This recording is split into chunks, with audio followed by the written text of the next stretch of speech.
सुप्रभात प्यारे बच्चों, आज हम पढ़ेंगे गद्य खंड का पाठ 3। उसका नाम है नीलकंठ। प्रस्तुत पाठ में लेखिका ने अपने पालतू मोर नीलकंठ के मीठे कड़वे अनुभवों का लेखा जोखा प्रस्तुत किया है। पाठ लेखिका का जीव जंतुओं के प्रति अथाह प्रेम व सहानुभूति प्रकट करता है। नीलकंठ सहित उसके सभी साथियों के स्वभाव, रूप, व्यवहार और चेष्टाओं का लेखिका ने जितनी गहनता और सूक्ष्मता से निरीक्षण तथा वर्णन किया है, उससे यह रेखा चित्र अत्यंत सजीव बन गया है। उस दिन एक अतिथि को स्टेशन पहुंचाकर मैं लौट रही थी कि चिड़ियों और खरगोश की दुकान पर ध्यान आ गया और मैंने ड्राइवर को उसी ओर चलने का आदेश दिया। बड़े मियाँ चिड़िया वाले की दुकान के निकट पहुंचते ही मैंने सड़क पर आकर ड्राइवर को रुकने का संकेत दिया। रुकने का संकेत मतलब रुकने के लिए आदेश दिया, इशारा किया। मेरे कोई प्रश्न करने के पहले ही उन्होंने कहना आरंभ किया, सलाम गुरुजी। पिछली बार आने पर आपने मोर के बच्चों के लिए पूछा था। शंकरगढ़ से एक चिड़ी मार 2 मोर के बच्चे पकड़ लाया हूँ। एक मोर है, एक मोरनी है। आप पाल लें। मोर के पंजों से दवा बनती है, सो ऐसे ही लोग खरीदने आए थे। आखिरकार मेरे सीने में भी तो इंसान का दिल है। मारने के लिए ऐसी मासूम चिड़ियों को कैसे दूं? टालने के लिए कह दिया। गुरुजी ने मंगवाई है, वैसे यह कमबख्त रोजगार ही खराब है। बस पकड़ो और मारो। बड़े मियाँ के भाषण की तूफान मेल के लिए कोई निश्चित स्टेशन नहीं है। सुनने वाला टक्कर जहाँ रोक दे वहीं स्टेशन मान लिया जाता है। इस तथ्य से परिचित होने के कारण ही मैंने बीच में उन्हें रोककर पूछा, मोर के बच्चे हैं कहाँ? बड़े मियाँ के हाथ के संकेत का अनुसरण करते हुए मेरी दृष्टि एक तार के छोटे से पिंजरे तक पहुंची, जिसमें तीतरों के समान 2 बच्चे बैठे थे। पिंजरा इतना संकीर्ण था कि वे पक्षी शावक जाली के गोल फ्रेम में किसी जड़े चित्र जैसे लग रहे थे। मेरे निरीक्षण के साथ साथ बड़े मियाँ की भाषण में चली जा रही थी। ईमान कसम गुरुजी की, चिड़ी मार ने मुझसे इस मोर के जोड़े के नगद 30 रुपए लिए हैं। बार बार कहा, भाई जरा सोच तो, अभी इनमें मोर की कोई खासियत भी है कि तू इतनी बड़ी कीमत की ही मांगने चला? पर वह मुझी क्यों सुनने लगा। आपका ख्याल करके अस्ता पस्ता कर देना ही पड़ा। अब आप जो मुनासिब समझे, जो आपको अच्छा लगे, उतने ही पैसे दे दीजिए। अस्तु 30 चिड़ी मार के नाम के और 5 बड़े मियाँ के ईमान के देकर जब मैंने वह छोटा पिंजरा कार में रखा, तब मानो वह जाली के चौकटे का चित्र जीवित हो गया। दोनों पक्षी शावकों के छटपटाने से लगता था मानो पिंजरा ही सजीव और उड़ने योग्य हो गया है। घर पहुंचने पर सब कहने लगे, तीतर है, मोर कहकर ठग लिया है। कदाचित अनेक बार ठगे जाने के कारण ही ठगे जाने की बात मेरे चिढ़ जाने की दुर्बलता बन गई। अप्रसन्न होकर मैंने कहा, मोर के क्या सुरखाव के पर लगे हैं, है तो पक्षी ही। चिढ़ा दिया जाने के कारण ही संभवतः वह उन दोनों पक्षियों के प्रति मेरे व्यवहार और यत्न में कुछ विशेषता आ गई। पहले अपने पढ़ने लिखने के कमरे में उनका पिंजरा रखकर उसका दरवाजा खोला। फिर से कटोरों में सत्तू की छोटी छोटी गोलियां और पानी रखा। वे दोनों चूहेदानी जैसे पिंजरे से निकलकर कमरे में मानो खो गए। कभी मेज के नीचे घुस गए, कभी अलमारी के पीछे। अंत में इस लुका छिपी से थककर उन्होंने मेरे रद्दी कागजों की टोकरी को अपने नए बसेरे का गौरव प्रदान किया। 2-4 दिन वे इसी प्रकार दिन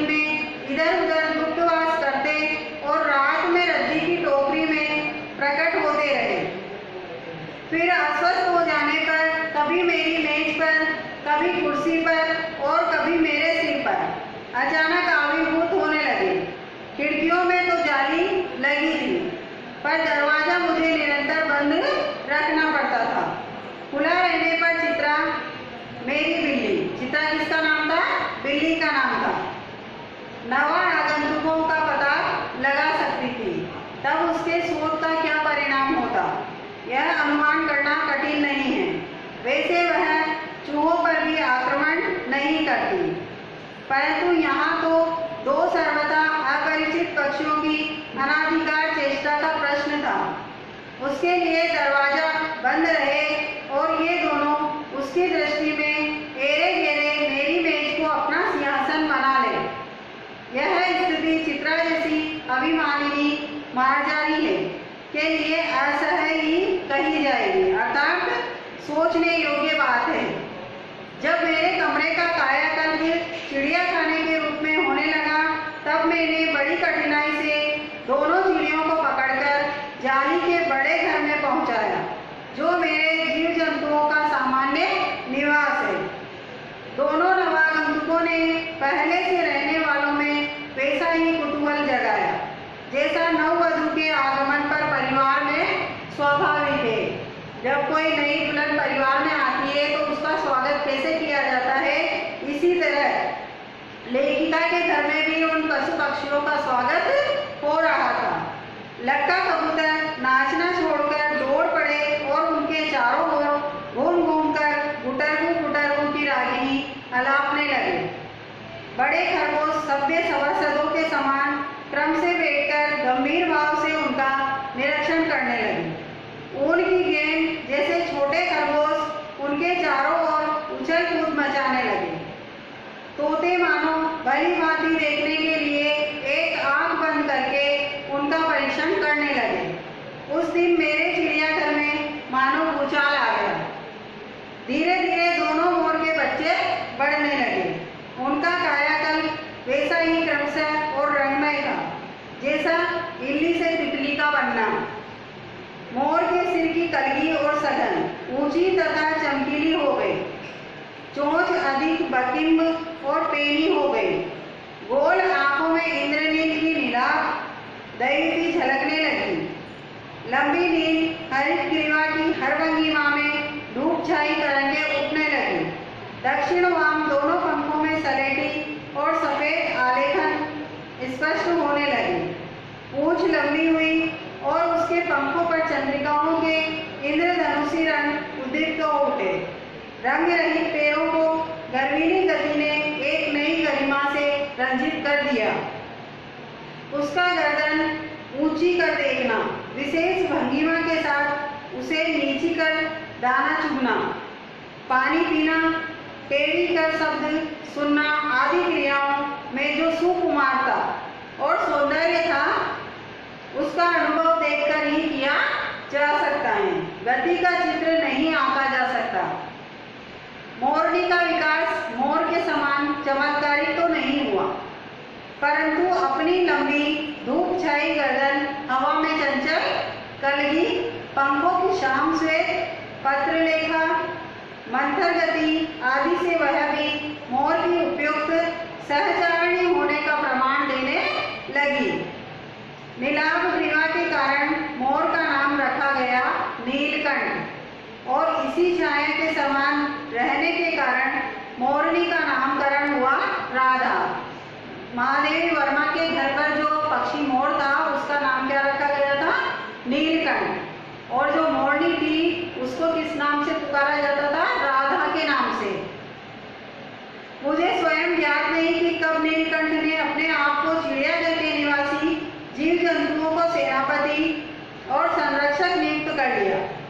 सवेरे ही वह सब खरगोश, कबूतर आदि की सेना एकत्र कर उस ओर ले जाता जहाँ दाना दिया जाता है और घूम घूम कर मानो सबकी रखवाली करता रहता।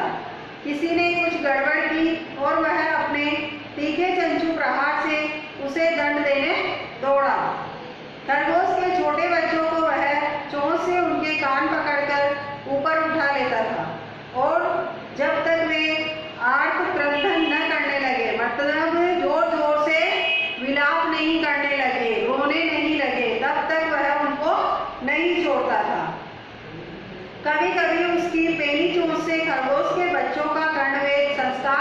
हो जाता था, पर वे वीर कभी उसे क्रोधित होने का अवसर न देते थे। दंड विधान के समान ही उन जीव जंतुओं के प्रति उसका प्रेम भी असाधारण था। प्रायः वह मिट्टी में पंख फैलाकर बैठ जाता और वे सब उसकी लंबी पूंछ और सघन पंखों में छुओ सा खेल खेलते थे। ऐसे ही किसी स्थिति में एक सांप जाली के भीतर पहुंच गया। सब जीव जंतु भागकर इधर उधर छिप गए। केवल एक शिशु खरगोश सांप की पकड़ में आ गया। एक छोटा बच्चा था खरगोश का, वह सांप की पकड़ में आ गया।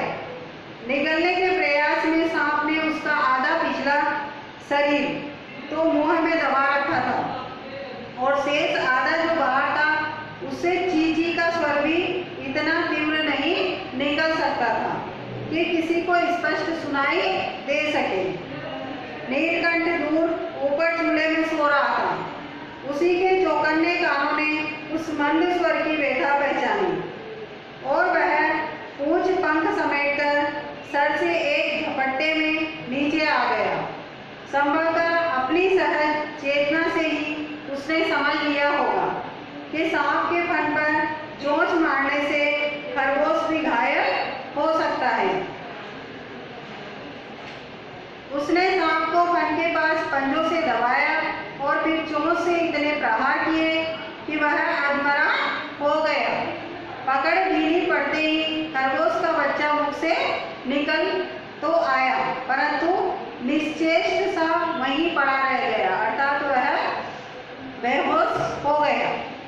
राधा ने सहायता देने की आवश्यकता नहीं समझी, परंतु अपनी मंद केका से किसी असामान्य घटना की सूचना सब ओर प्रसारित कर दी। माली पहुंचा, फिर हम सब पहुंचे।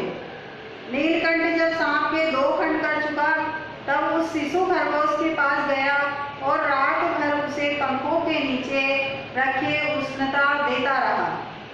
कार्तिकेय ने अपने युद्ध वाहन के लिए मयूर को क्यों चुना होगा, यह उस पक्षी का रूप और स्वभाव देखकर समझ में आ जाता है।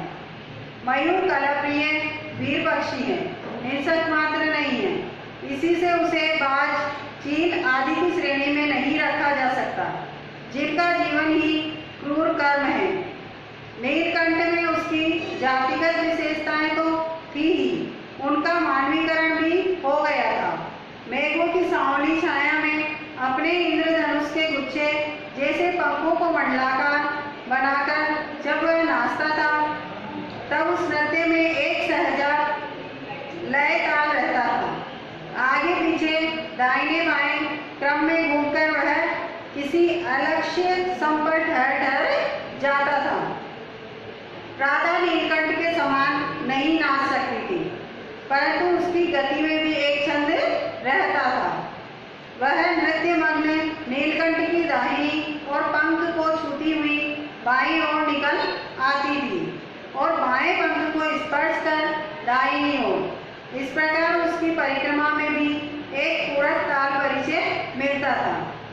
नीलकंठ ने कैसे समझ लिया कि उसका नृत्य मुझे बहुत भाता है, यह तो नहीं बताया जा सकता, परंतु अचानक एक दिन वह मेरे जाली घर के पास पहुंचते ही अपने झूले से उतरकर नीचे आ गया और पंखों का सतरंगी मंडलाकार छाता तानकर नृत्य की भंगिमा में खड़ा हो गया। तब से यह नृत्य भंगिमा नित्य का क्रम बन गई। प्राय मेरे साथ कोई न कोई देसी विदेशी अतिथि भी पहुंच जाता था और नीलकंठ की मुद्रा को अपने प्रति सम्मानपूर्वक समझकर विस्मयाभूत हो उठता था। कई विदेशी महिलाओं ने उसे परफेक्ट जेंटलमैन की उपाधि दे डाली। जिस नुकीली पेनी चोंच से वह भयंकर बिस्तर को खंड खंड कर सकता था, उसी से मेरी हथेली पर रखे हुए भूरे चने ऐसी कोमलता से होले होले उठाकर खाता था कि हंसी भी आती थी और विस्मय भी होता था। फलों के वृक्षों से अधिक उसे पुष्पित और पल्लवित वृक्ष भाते थे। वसंत में जब आम के वृक्ष सुनहली मंजरियों से लग जाते थे, अशोक नए लाल पल्लों तब जाल घर में वह इतना अस्थिर हो उठता था कि उसे बाहर छोड़ देना पड़ता। नीलकंठ और राधा की सबसे प्रिय ऋतु तो वर्षा ही थी।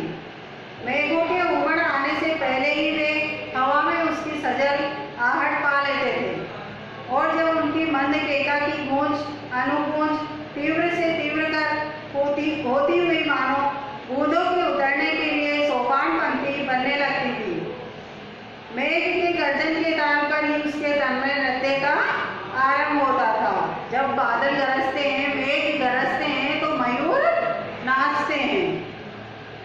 मेघ जितना अधिक गरजता, बिजली जितनी अधिक चमकती, बूंदों की रिमझिमाहट जितनी तीव्र होती जाती, नीलकंठ के नृत्य का वेग उतना ही अधिक बढ़ता जाता था और उसकी केका का स्वर उतना ही मंद्र से मंद्रतर होता जाता था।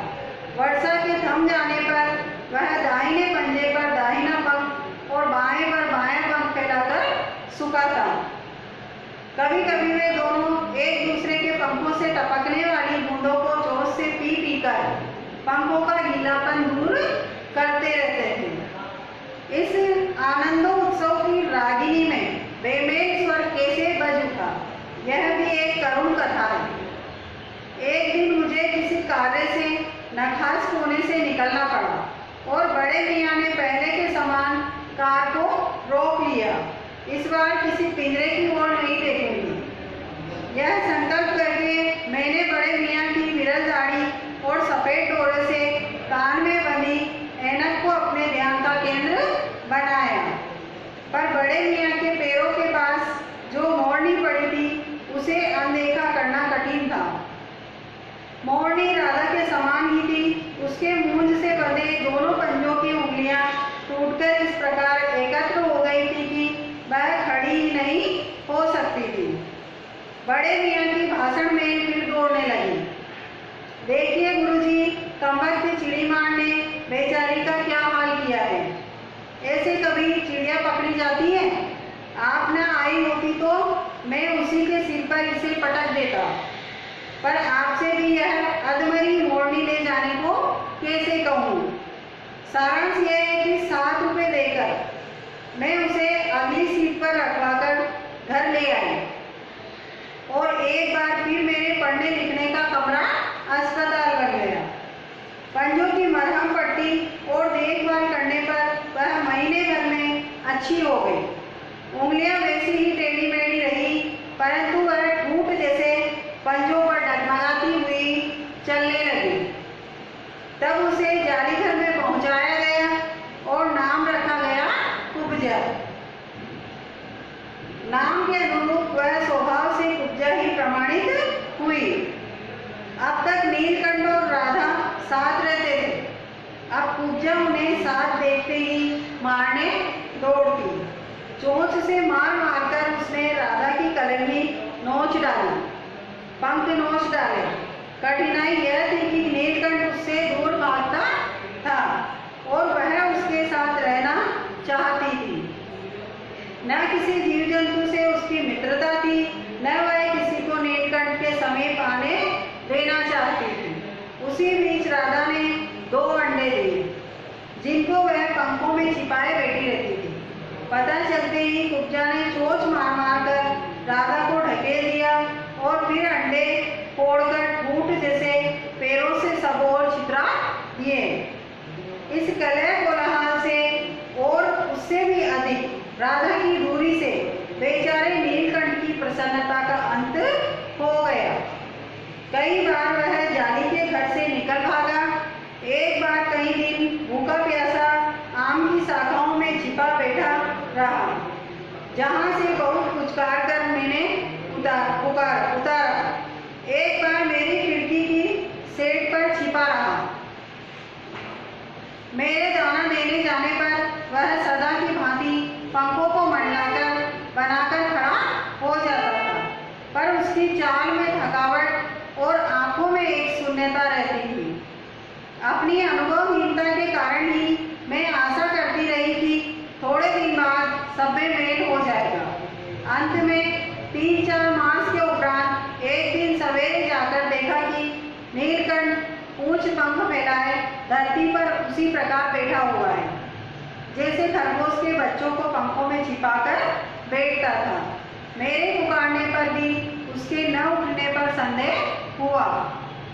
वास्तव में नीलकंठ मर गया था। क्यों का उत्तर तो अब तक नहीं मिल सका।